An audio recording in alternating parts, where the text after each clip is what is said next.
All right.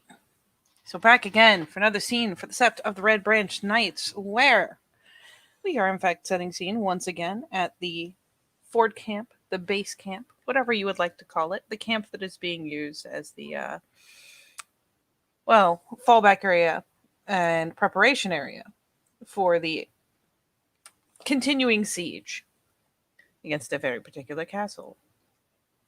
Now, for the most part, people aren't leaving the area unless, well, it is very strictly you don't leave the area unless you're on a patrol, unless it's known.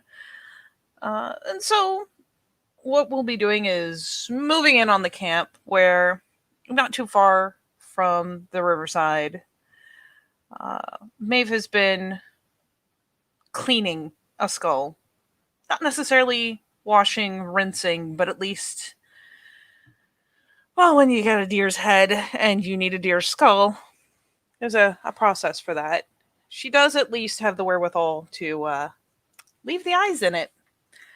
But for the most part, it's just trying to get all of the fleshy bits off. Though, as she finally gets closer and closer to succeeding in that venture, uh, hands and wrists and lap now covered again in blood. His outfit was ruined, anyways. She will reach out to give the just the sensation of the mic tap to Seamus to let him know she's finally at a point where she thinks we can start moving with this thing. Though, as she does, her eyes, pop up and kind of strafe the area, just looking to see who's still out, who is still where, and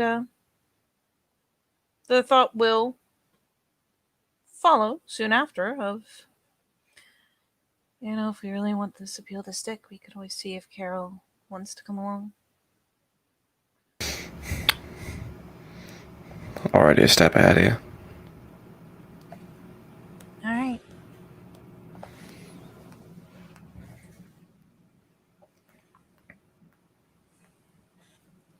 As for Seamus's part, he, I imagine we're continuing on from where the cutoff was last time. He was making his way towards where Carol was set. Yeah, she's just set by the water's edge. Just walk up to her, coming in from the side, so like within peripherals. So clearly, cause she could see us there, because sneaking up on an arrow and after battle is not always the best thing.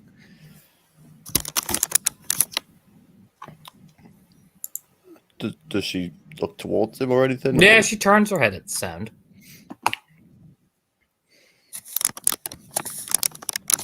Got something you might be interested in, Carol? What is that, Raya? After the amount of bloodshed and the fighting that we just had with our small raid, Gravel Walk, me and Maeve are going to do an appeal to Masha. It'd be quite fitting that you'd want to come along to this. Yeah, the dead eyes just look at you. For what purpose?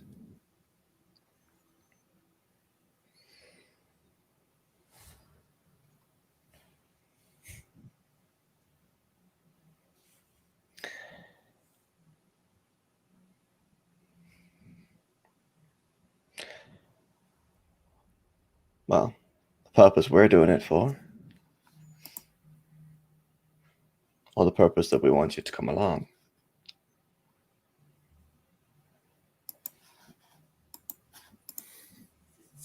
She just kind of stares at you, kind of leaving that kind of silence, kind of filling the air. It's more like she's just staring at you blankly. For what purpose?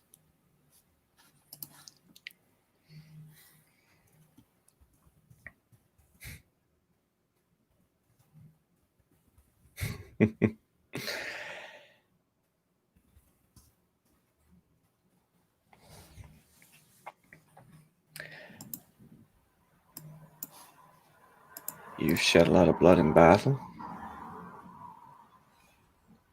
Me the same. If you wish to come along for this, you're more than welcome. If you don't, just kind of splays his hands. You can continue to sit here and watch people dance in the lake.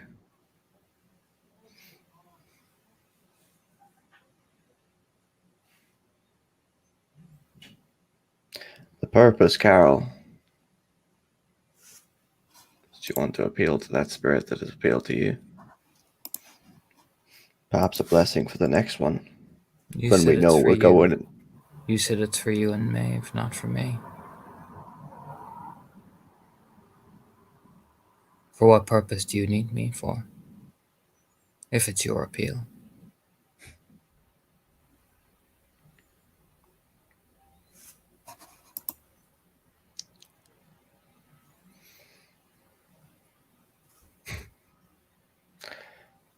It was an offering, Carol.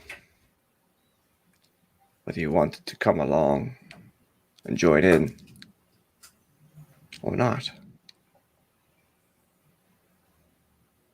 If you do not, just gives a nod of the head.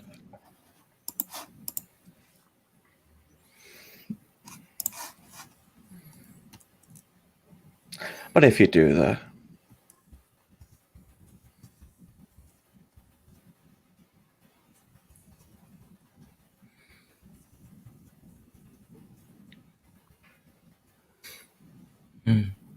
You're appealing to Masha. aye.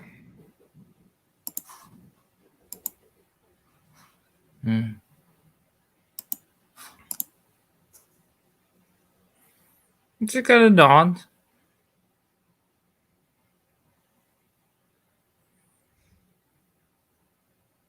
You and Maeve. That we are.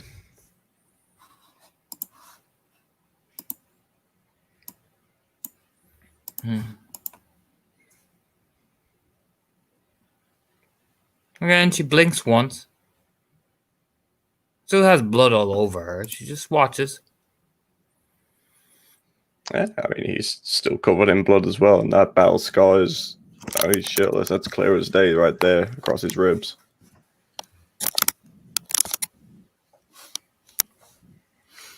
Just eases up.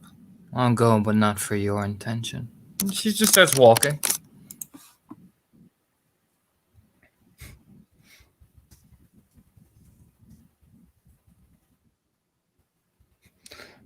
There's a slight smirk as Seamus is, thinking to himself that yes, all right, just he knows this is how Carol is. I mean, he's more. She said yes, so he just starts walking.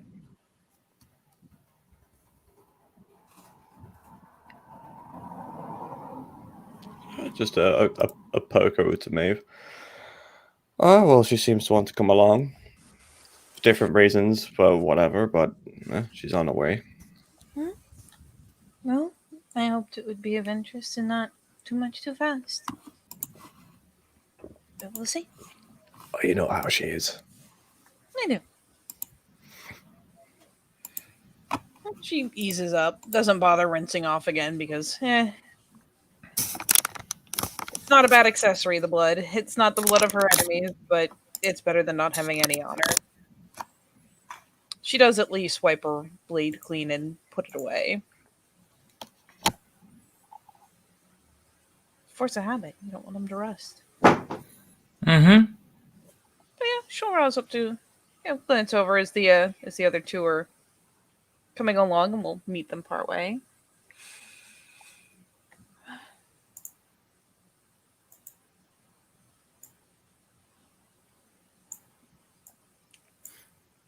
Yeah, I mean, James and Carol can easily meet you halfway there. It's no problem. It's just Carol, did you have anything you wanted to say or questions you wanted to ask? You're honoring the Dark Mother. Yes. How?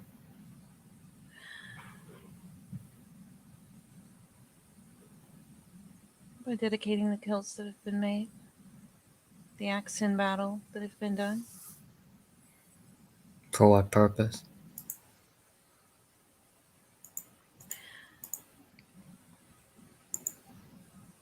Shaman seeks a blessing.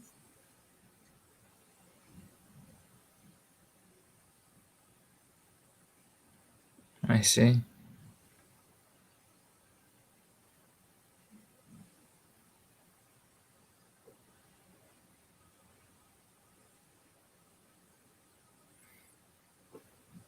Yeah, and I will just kind of like, it's the, listening face for a couple extra moments, just in case Carol does come up with something else. Doesn't want to just start marching as soon as there's a pause, because there are a lot of pauses. No, there's just dead silence. She just stares. All right. Well then, I thought we can't go too far from what we want us to go in. And if we can get down the river a bit, with any luck, we'll see some of her children. And that would be a good place to start.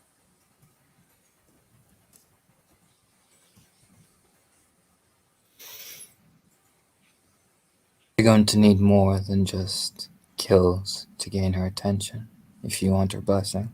As Carol says, you're walking along.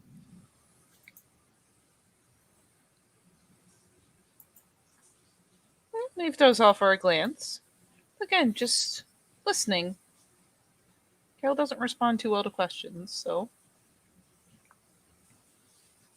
offers her an expression of interest. Kills are good to gain the idea, the curiosity. A blessing requires devotion and attention. A blessing requires audience.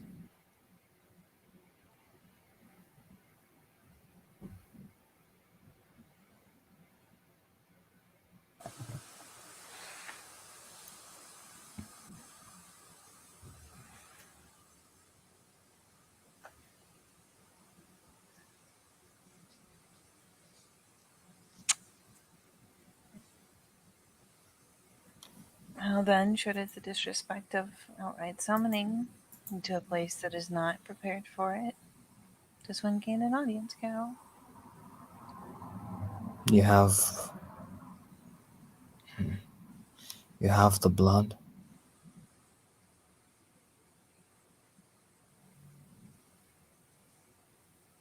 My parents and Dross told me, if you look into the water, you'll see the other world where she resides.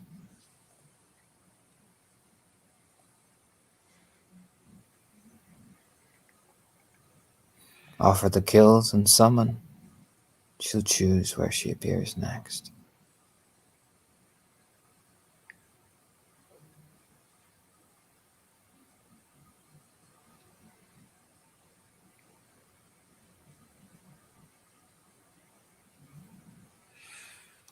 It's just a nod of acceptance, because, well, while Carol may not be a Theurge, if anyone's going to have good intuition, it's going to be her. And while Maeve has a book understanding of the Morrigan, it is not the same thing. So she nods agreement.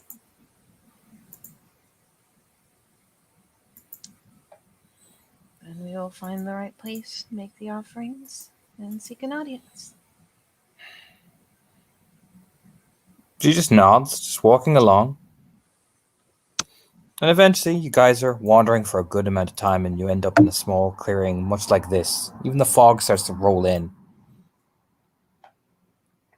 There's an eerie atmosphere around this. The forest itself just seems old.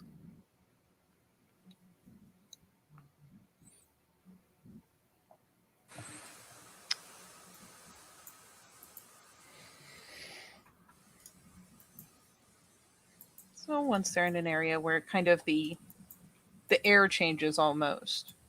Once it's a place like this, a place that's distinct, Maeve will turn her eyes again up to the trees. Though once they get to a certain point where she has a nice landmark, she will completely disrobe.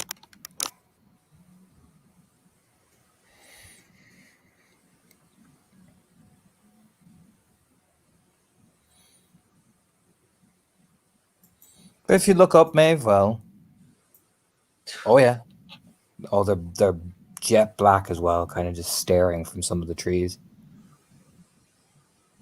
Not with any judgment, they just It's the eerie part. They don't really say. They don't really squawk. They just stare. Like good 20 or so, like sentinels, just in the weird, foggy, darkened light.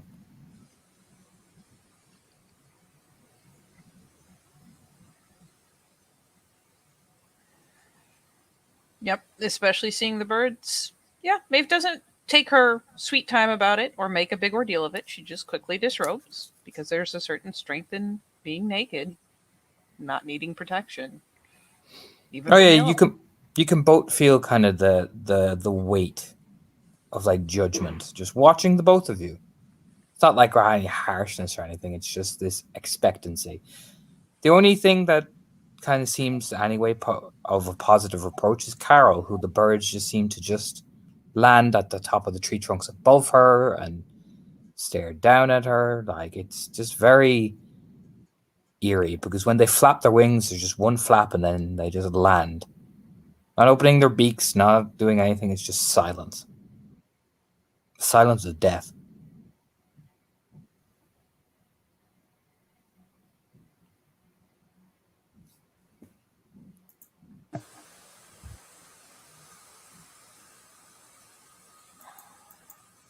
How about the sea moose?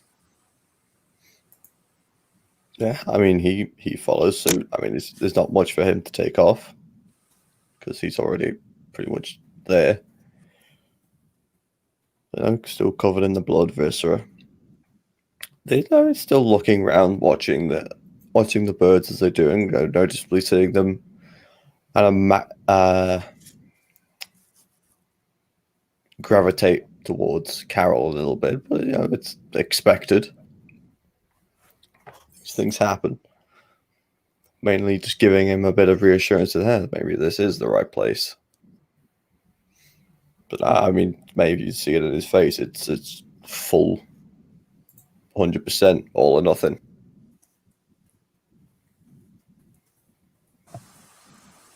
And is Carol gravitating to any particular part of it as she's moving in? I mean, she stops and just kind of looks up at the birds, and she just stands near the water, and some of the birds kind of hang above her, and she just stands there, kind of adopting a creepy echo of them, really. The fucking stare. Yep. Mm-hmm.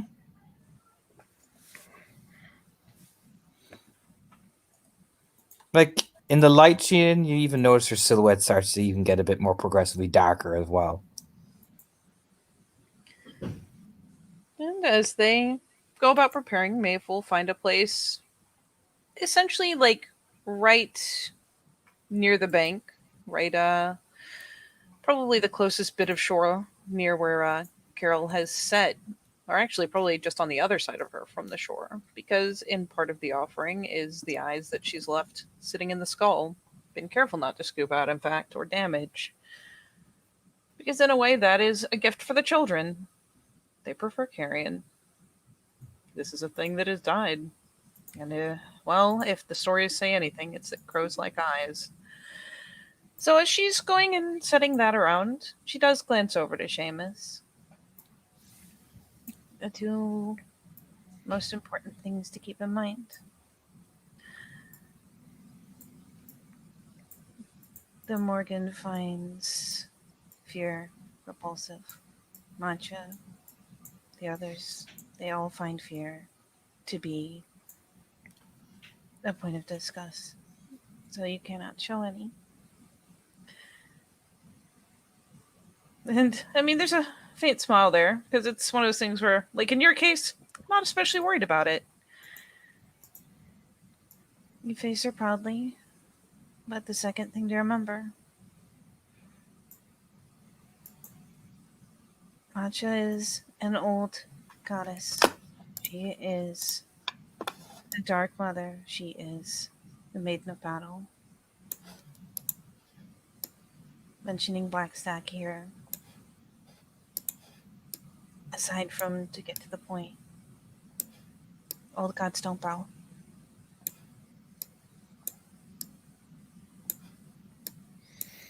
So while having what you have is not a bad thing, I don't know what you expect, but I certainly don't expect anything like that.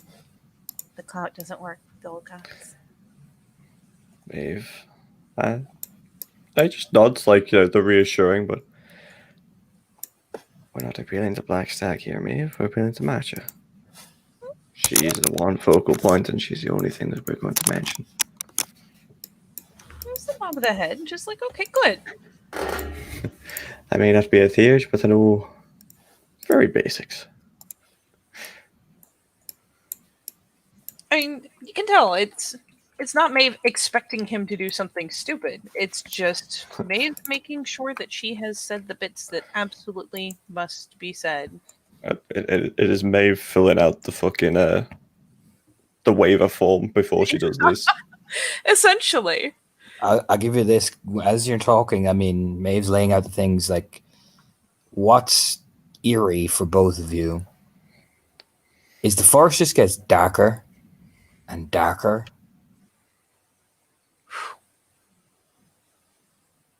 And the birds start making those little weird like echoes, like the rah. One scraggy call, and then it's answered by another and another and another and another and another. To when you buckle up, there are like hundreds in the trees just looking down at you. Whew.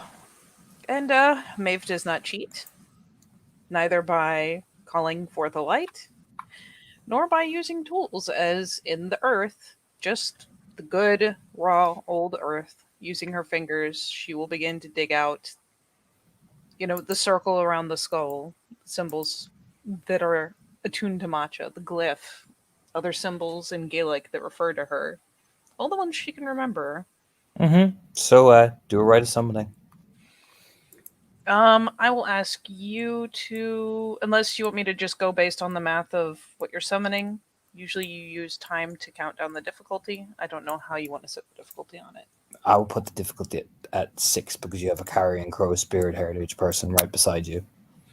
All right, let me get my shit.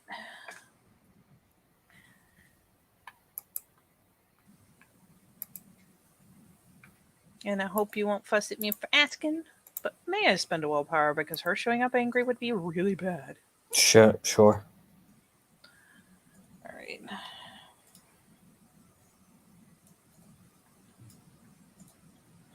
So, with rituals,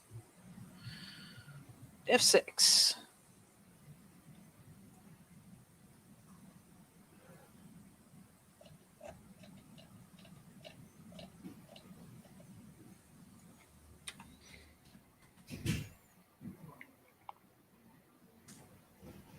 Oh, thank you. Nice. Oh, All right. So, as Maeve starts calling out into Gaelic for Masha, the great Dark Mother, the slayer, one of the slayers of Cuchulainn, one of the sisters of battle and death. Like Seamus around you, it just gets even more dark to the point where, that's what your vision is like. But you can still hear Maeve calling and chanting. You can hear the crows fluttering. And Maeve, you can still see. And you'll see Carol walk over, this darkened silhouette, pick up the skull. Look, both of you hear the descending noise of crows just land around all of you. They don't peck at you, but they just land and let out these various squawking, screeching, screaming. And these screaming sounds like battle cries, cries of lamentation, cries of death, cries of fear, fury. It is thousands of just screaming. Before there's a croaking noise as Carol, still gripping the skull, you can see her hands beginning to clench, terrifyingly so. As for Seamus and Maeve, your vision turns to that. And there's just a sudden silence. The silence of death. And there's like a second where your heart thinks maybe it didn't work, you're not sure, before you just hear a croaking noise. As the darkness kind of fades, momentarily to reveal the silhouette of Carol, much like the picture, darkened. Her eyes are jet black. Even the way she stands, it's not like that Carol stand. It's leaner, more avian, more inhuman.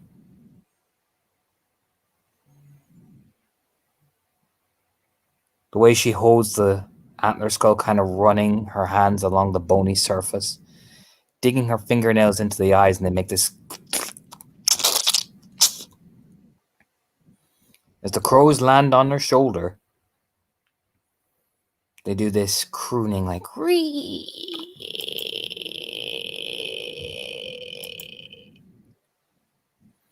What do you two do initially? Because this thing hasn't spoken yet. Carl, quote unquote, Carl hasn't spoken yet.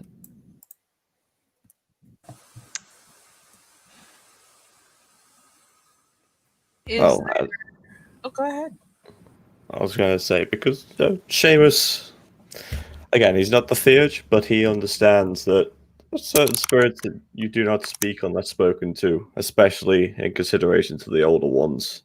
I imagine he knows that much from family spirituality. So for Seamus's part, although the vision is dark and it's creeping in around his peripherals, that the only focus he has is this silhouette in front of him. He stands there resolute. There's no fear of whatever this is, whatever's going on right now. It is hardened, if anything. And he's fully allowing and waiting for Maeve, who is the theurge, who might be able to understand what's being spoken. If things are being spoken, he doesn't know what exactly is happening. So he waits.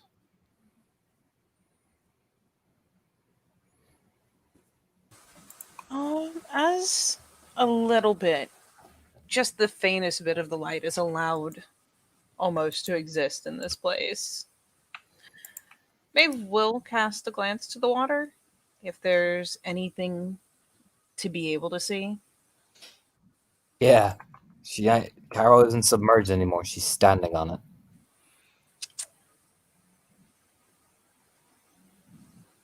Wow, And the water has stopped moving. Like bits of the water have kind of frozen, kind of bubbled up slowly. And then you hear this soft, but yet cold voice. It is customary to kneel before the Queen of Battle.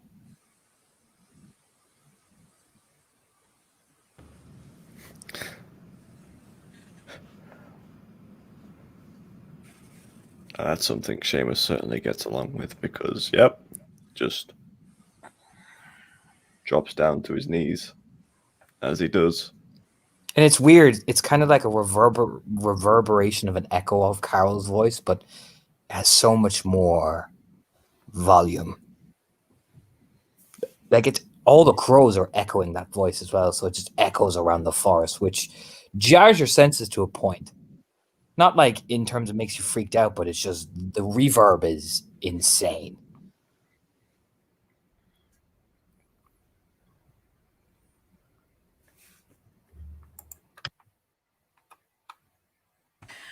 And Maeve, too. And it's one of those things where it's not that Maeve is devoid of fear, because, whoa, that is awesome in the truest respect of the word. It is awe-inspiring. And Jesus Christ, yeah, it's intimidating. Nonetheless, after a glance to the water, seeing the effect, seeing essentially all the much more confirmation and hearing those words, she is very prompt. Not to drop to a knee, but to sink to it. There's no sense in looking hasty, in looking like it is a jump scare. No, she just promptly sinks down onto a knee. It has been a long time since the Red Branch of Epona have called me in their forest. Not without behind closed doors and careful choosing. Who summons me? Hear me, from all the various crows above you.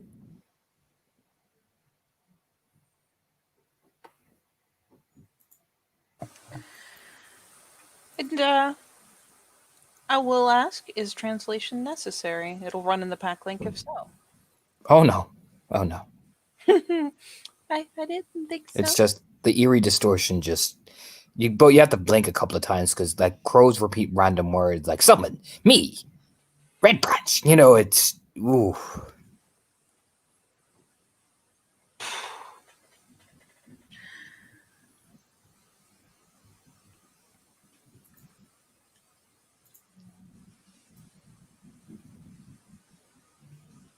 And I'm trying to remember what she called her. Dark Mother? So she will opt for that one. As she, not fearfully, but very respectfully, offers the bow of the head. Dark Mother, I am Maeve MacFionn, known as Luna's Vigil, and I am the one who has performed your summoning for the sake of my alpha. And his deed name is still Venom and Violence, isn't it? Yep. Mm-hmm. Seamus O'Callahan, who is known as Venom and Violence.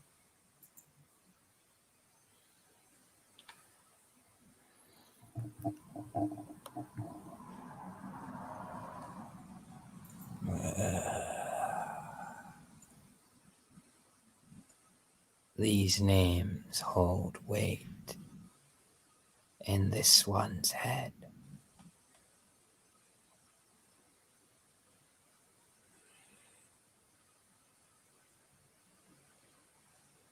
What do you both wish of the Great Queen?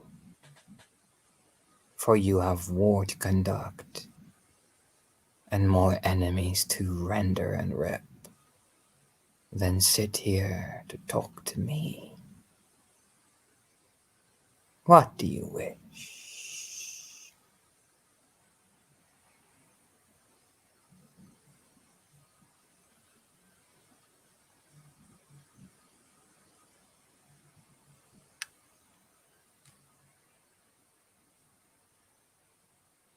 It is with respect to this time of war that we do call to you. Dark Mother.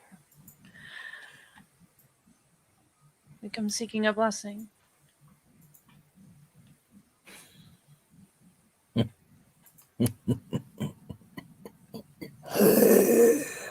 crows do that same like right, blessing, seek a blessing. And the bone, like Carol's hand stretches up. I'm just gonna do something spoopy with the affecting.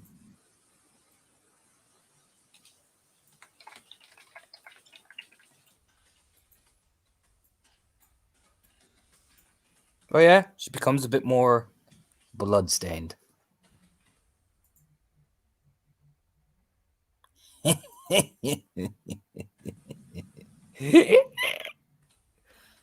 And what have you done to earn it? Little moonlit pup.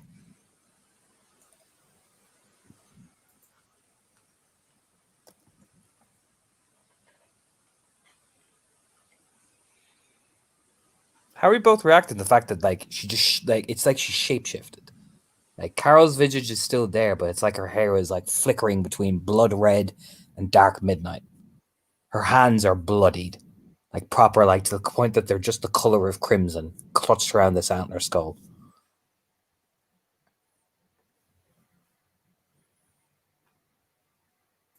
Because I'll put it like this for both of you. You would have seen rumors about summoning the Morrigan. This is the real thing.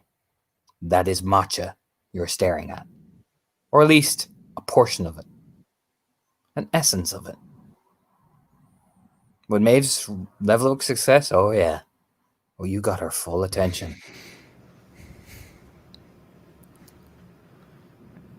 And Seamus is that this is everything that he believes in. Like this is it. This is his entire part of his devotion, his fanaticism right before him, and it is staring him down in the face, and he could not be more. It's a mix of all different things: honor, happiness, just everything. Because that is devotion. And why do you speak for the one who should be speaking, little moon pup?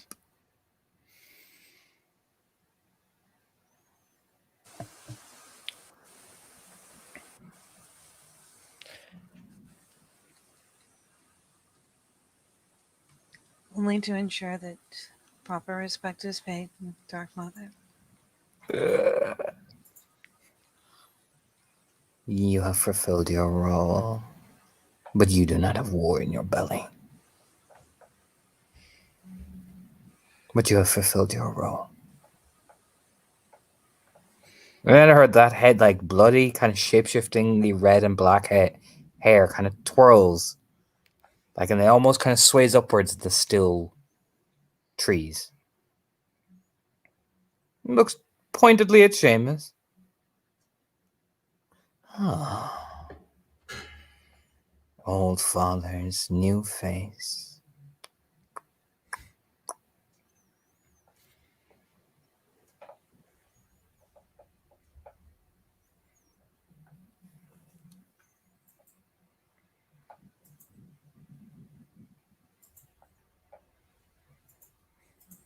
Speak, or stand there in awe. You should be.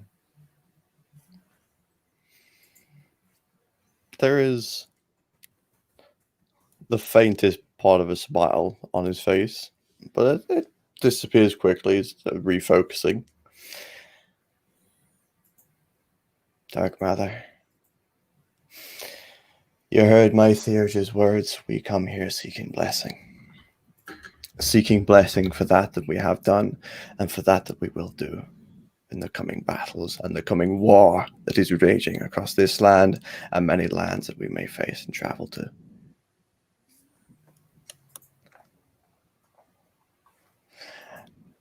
I have bled, and I will continue to bleed in the great battles that will take me to that, and eventually one will call my name. But if I not promise that I will leave a line of bodies and bloodshed behind me.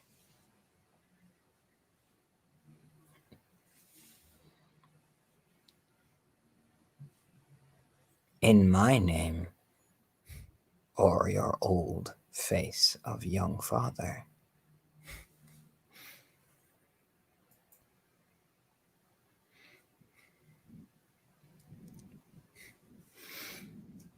He does smile at that.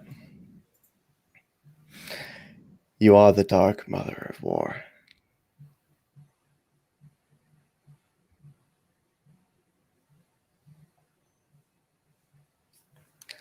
Those that have died, that are called for in war, are yours. Those that are called the blood of vengeance. It's just like the display of the hands and the nod of the head, just like, Young pup.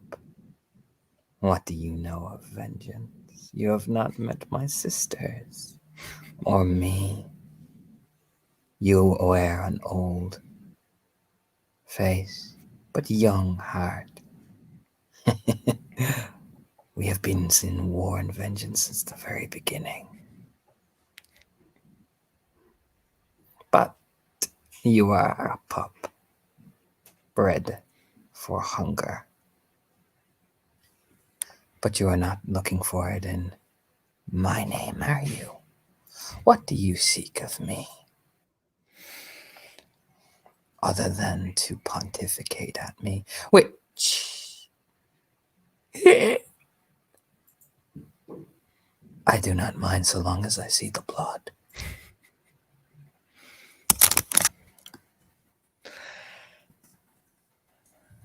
I can assure you, my lady, that there will always be blood within your name from my hands. But what I seek is quite simple. A blessing of your own towards the skull in which you so carefully just kind of looks at it. And why is that you want my blessing? As you said upon your appearance at Red Branch have not called upon you a long time.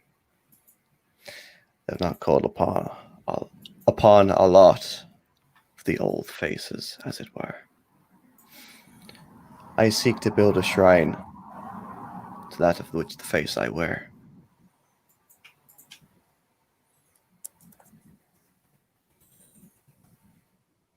It would be unfitting to do as which without just pointing towards him with like the bow of the head, like, without you, of course, my lady. Oh, old father. Kind of strokes the skull. Her nails kind of just make this little tick, tick, tick, tick, tick, tick, tick. Old father, you know. Above her. Why do I? Well, if I am so highly praised by your tongue, am I not worth a shrine too?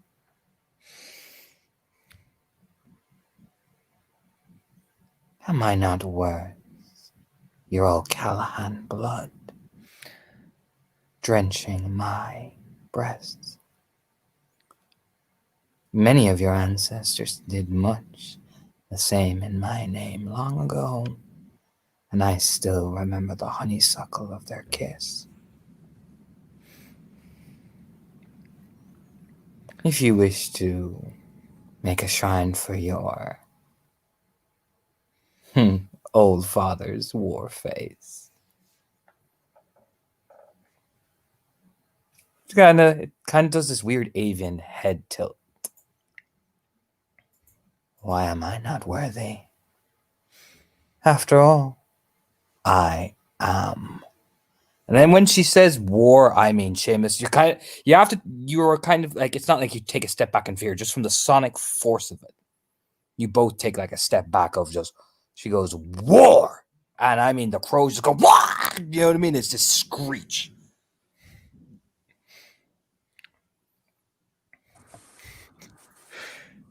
There's the second of like the reverberation, the sensory overload of everything around him, because there's always the fun of being in the Umbra. Everything is made that much more thicker.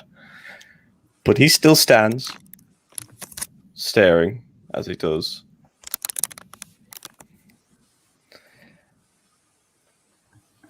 But oh, my lady, did I ever say that I would not create a shrine in your great honor of war? Merely that I am working towards the first of many. Oh. She reaches up and a crow lands, like crooning against her cheek. A word maker. My sister, Naiman, would love you deeply, for she drank you dry. But I am not Naiman. Build my shrine first, in due respect, after all. You need my blessing, so in return I will present you a challenge. Worthy of those who dare deign to touch my breast.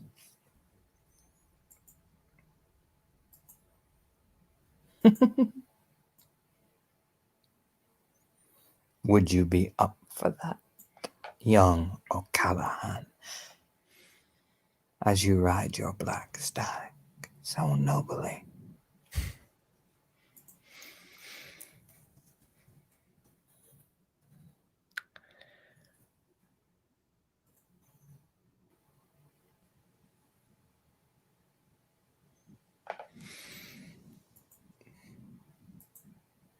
Seamus, again, it's that just faint smile grows a little bit more because challenge, yes,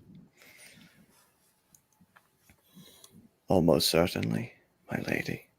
As the figure steps along the water droplets, it gets closer. And, Carol's a decently sized, person, but she just seems so much bigger. So much more command. Just kind of walking up, and it gets even creepier, Seamus. The way she steps, it's sultry. And I mean, you get to see her closer to the point where her blood red hair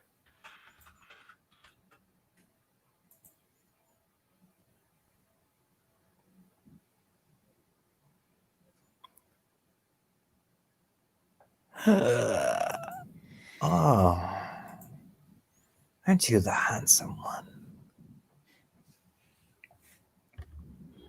As all the birds kind of just hover around her, much like the picture. And the way she comes out of that water is just, whew.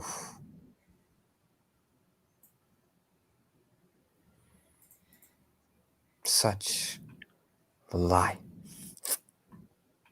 in your jaw, in your cheeks. But no, I need somebody to correct an insult to my name.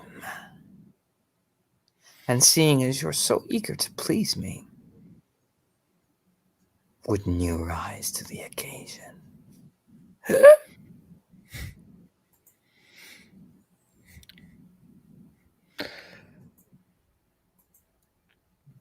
There is a second where he just, because Seamus is a man that is, he's not one to delve into the spirit world so eagerly without, without being a little bit cautious. It's just a prod to me, just like is this good? Help Because me. I'm gonna make. It's like I'm making a deal.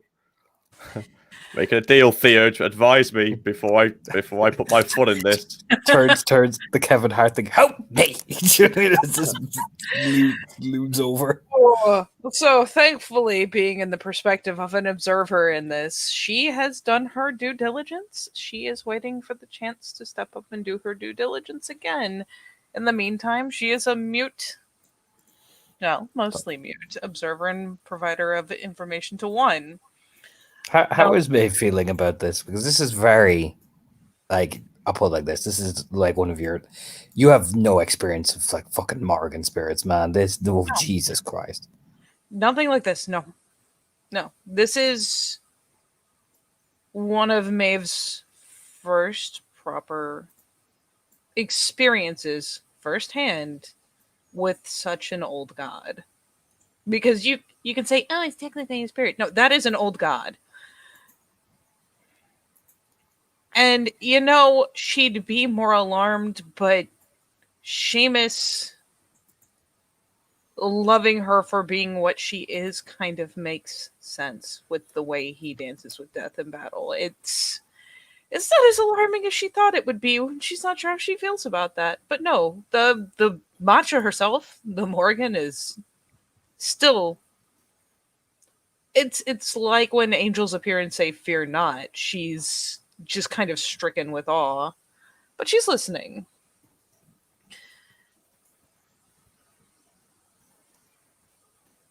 She will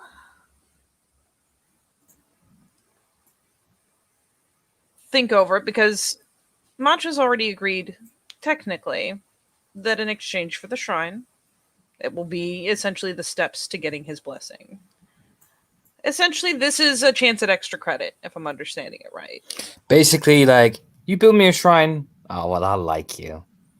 If you do this for me, though, if you correct something, and you accept my challenge, on top of building my shrine, well, then you'll have my undivided attention. If you prove to me you're a warrior, well then, what does the Queen of Battles give in return? Jesus.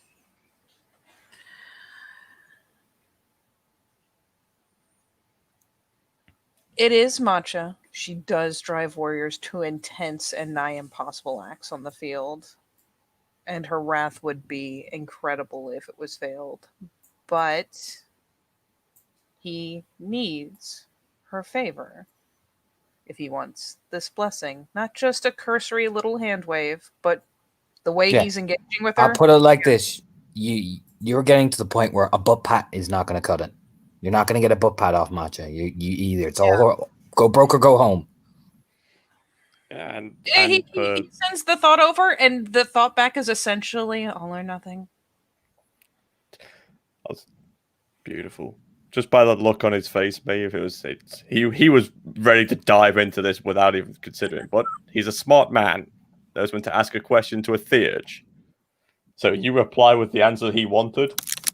He just looks Matcha right in the face.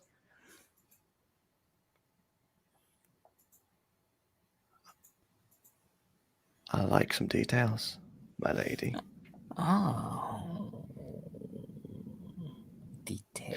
What slight would I be correcting against your so honored name?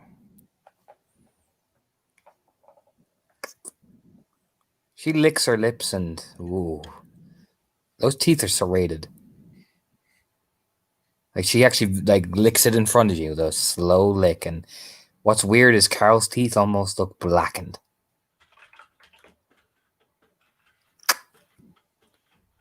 Wow. First,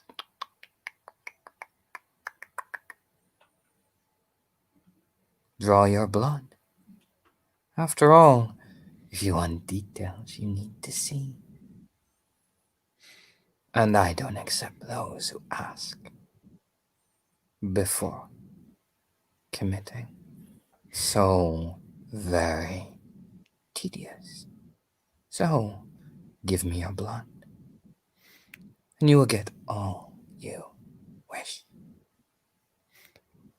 Yeah, and without even a second thought, a motion to think, he just draws that knife that he keeps on his belt, pulls it round, puts the blade in his hand, and pulls it straight across his hand. Oh, this is where it gets creepy, Seamus. She catches your hand the second the cut is made, and Seamus, you're up. Like she lifts your whole arm up. You're up, kind of dangling, and I mean, she presses her lips in, and you lose a pint of blood out of that suck that she does. Like you're dizzy. You're like, whoa. Like your eyes kind of, it's in the most intense, like thrilling feeling too. It's exhilarating. Like there's an adrenaline course. But you were almost jarred because it literally feels like she fucking sucked part of the life out of you nearly just to gain that attention. And the blood drips from her lips as she lets out this. For Maeve, like Seamus is still lost in the exhilaration of it. But for Maeve, that scream is the most intense thing you have ever heard in your entire life. Actually, fuck it. I'm gonna go fucking full bore with this. This is how intense it's gonna get.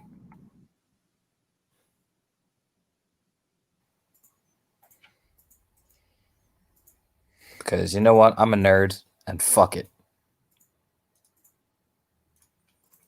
But imagine that like amplified to like 10,000.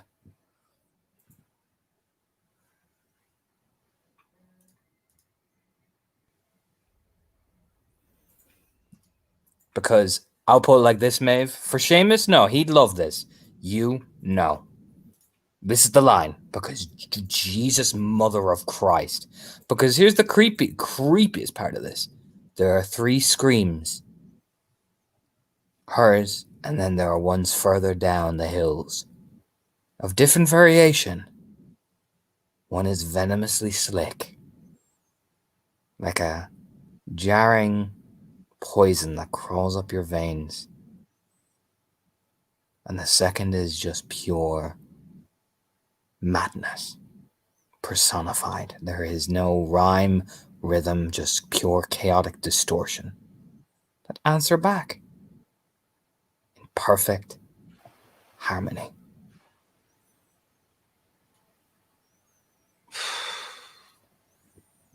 Look, Maeve, the first shout rocked her off even, a good grounded kneel.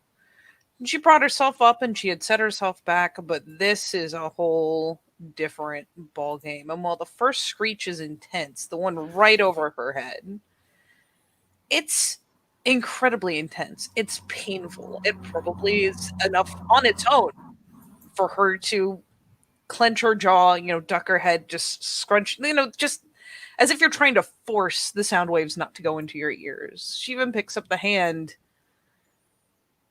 just thinking maybe if she stems it on one side, it'll help. She can't just fucking two-handed, that would be disrespectful, but and then the other two,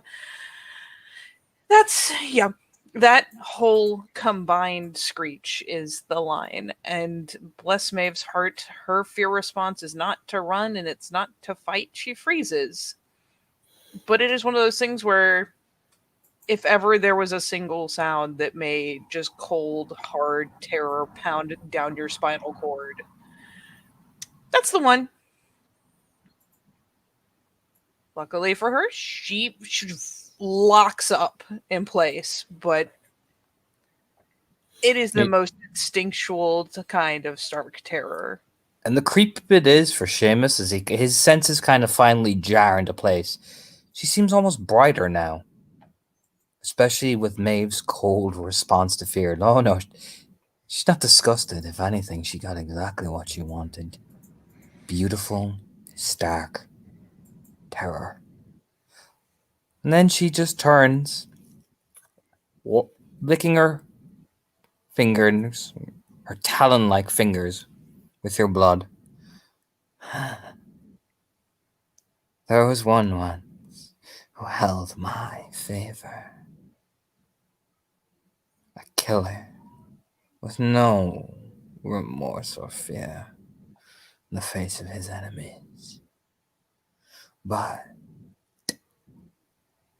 he allowed the dark corrupter to taint his soul, wash away the pride I instilled in him, the devotion, the love at my breast, in my heart. And he fell deep into the worm's clutches, butchered the very kin he swore to protect. My beautiful tower of hate became the very... Oh yeah, there's a crack in that skull, for her rage is so great. James, you can see your arm is starting to shake. She's still got hold of her hand. You can even feel your arm starting to shake violently.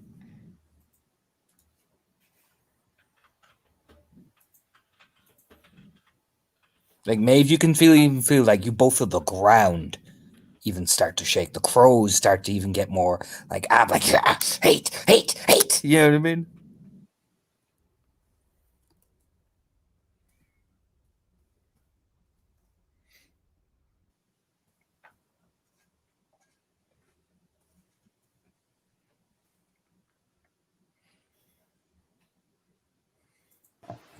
Oh, yeah.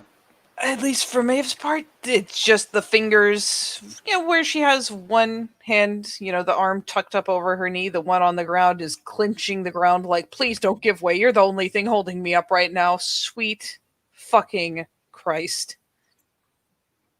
Like even Seamus, for all that you're thrilling it, the glimpse of the tiniest glimpse of the wrath of Masha, an all too human fear crawls up the back of your spine. If not for the sheer amount of adrenaline in his system right now, he probably would start to feel that cold embrace of the fear crawling up the back of his skull. But right now, this is way too intense for him. And she has his full, undivided attention. And it's not just the I'm watching you. It's my dear lady, please. He is that powerful opponent. But I am not so unkind especially to those of old father's blood.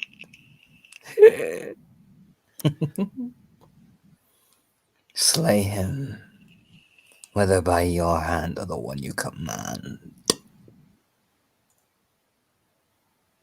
And then bring that cursed helmet that I gave him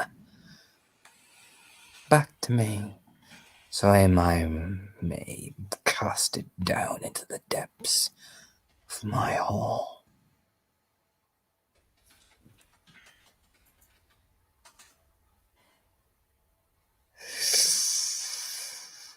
And then you, O Callahan blood, so long as you erect a shrine in my name, and my name alone, not my sister's, mine. She pauses as if to stop.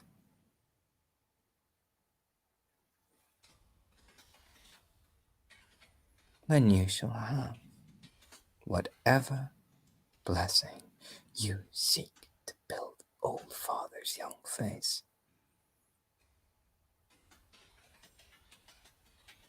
I am a queen. My word is eternal. And that black tongue licks along your cheek and even goes into the point of your ear. And Seamus, that's not a pleasant sensation. That's like a barbed pierce. To the point where it draws blood. Yep, it's that kind of like, all right, she's doing a thing, and like, oh yeah, oh, gritting teeth, eyes like, ah. Do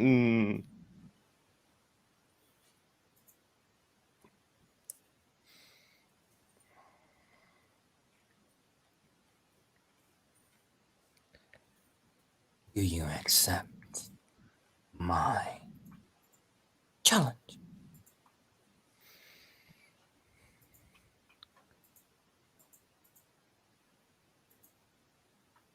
I accept. Good.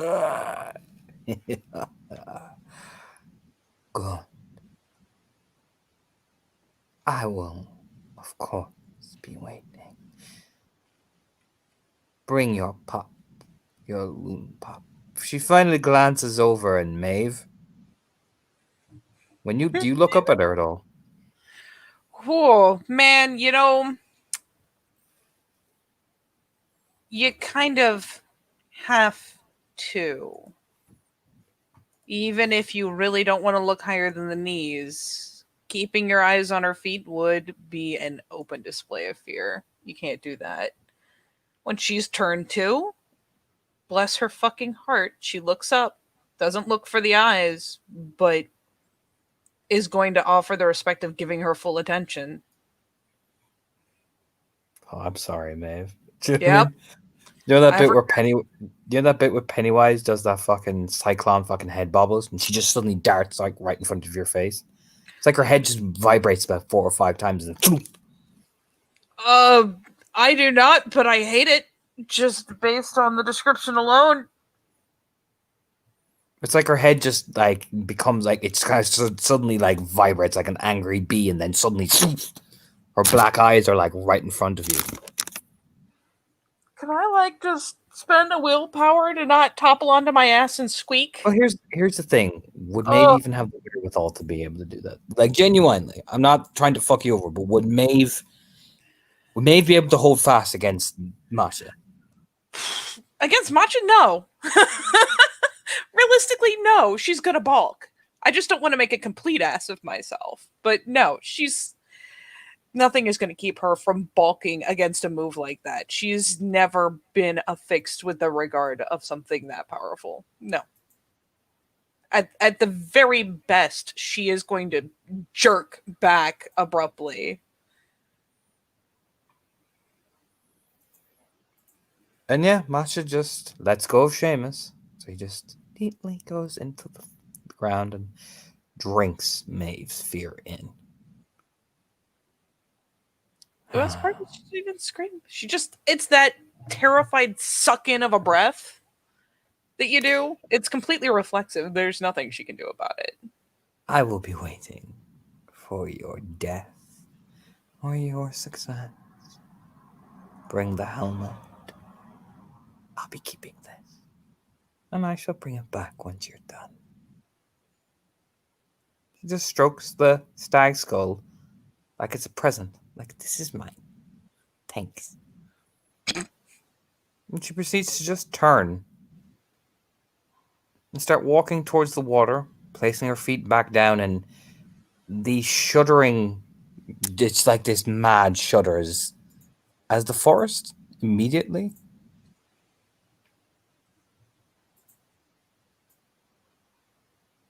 lightens.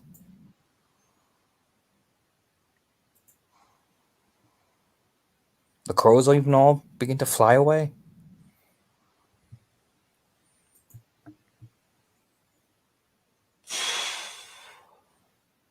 Carol, meanwhile, kind of like the figure of Carol just collapses down, essentially, like like into the water. She's kind of just floating.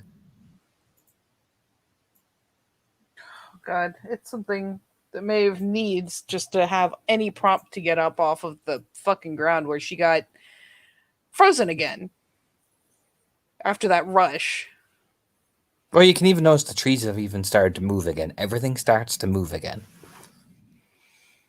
Oh, she's taking it in. It's just that splash as Carol finally collapses kind of snaps her back into it properly. And yeah, it's suddenly a mad scramble to fish Carol out of the water so she doesn't have the disgrace of drowning in a couple inches. It doesn't take much.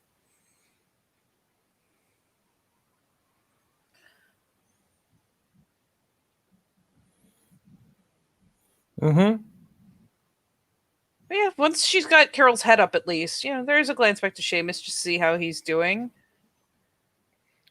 He's still just kind of stood in that position, like just staring out for that second, and finally comes to and sees like you there, like probably a little bit of water.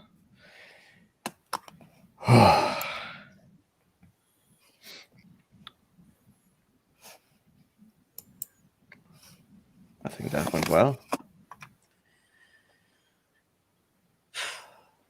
Very well. Just kind of like rubs her hair because Seamus did great. Good job, Seamus. Just kicking herself, proud of Seamus, and pulling Carol carefully out of the water and trying to get her stirred awake again. It went really well, Seamus.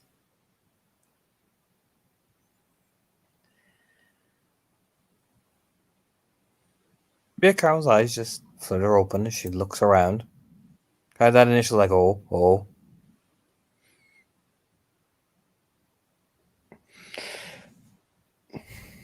Seamus will make his way down like the bit of the bank.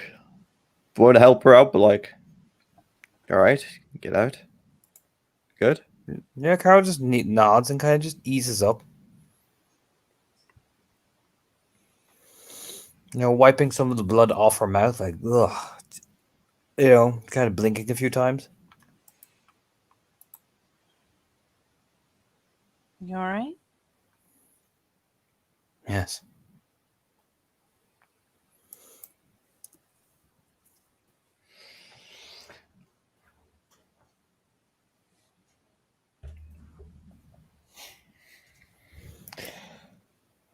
Well then. He just kind of rolls his shoulders a bit.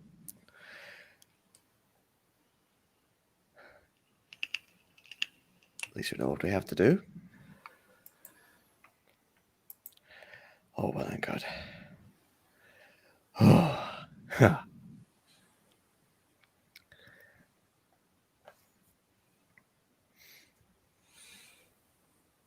It is, I assume all three are kind of just getting up off the bank. The fucking skull is gone. And she just, at least briefly, like, set the head on Carol's shoulder. You did beautifully. Thank you.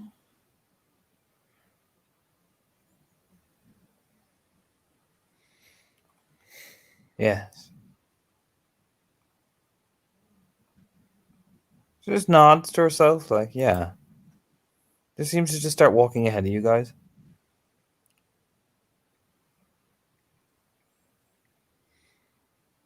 she'll let her get a lead.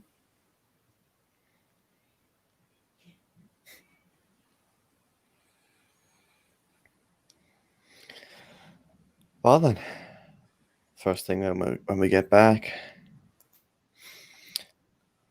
gotta make some room for Matcha. There are places suited to it. Oh, I know there's places, but I don't believe we could just do what we want. I think that's a conversation with the keeper of the land. If I'm mistaken. It is. And probably with either Diana or Trust, or both. It is only suitable that the right master know, though. I would still tell Trust. Oh, of course. As I'm got the funny feeling he's already well aware of what's probably going to happen. Probably. He was the first person I spoke to.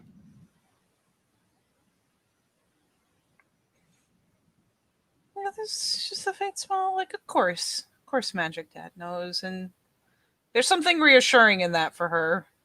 Because fuck me, she just...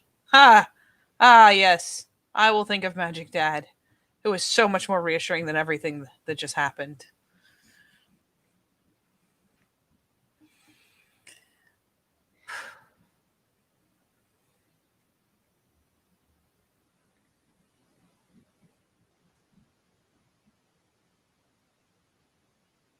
Would you like to end the scene there?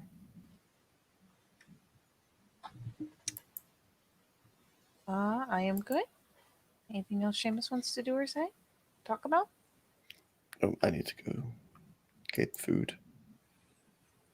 All right. Then, as the three finally depart that fogged bit of forest, shall I call it? Yes.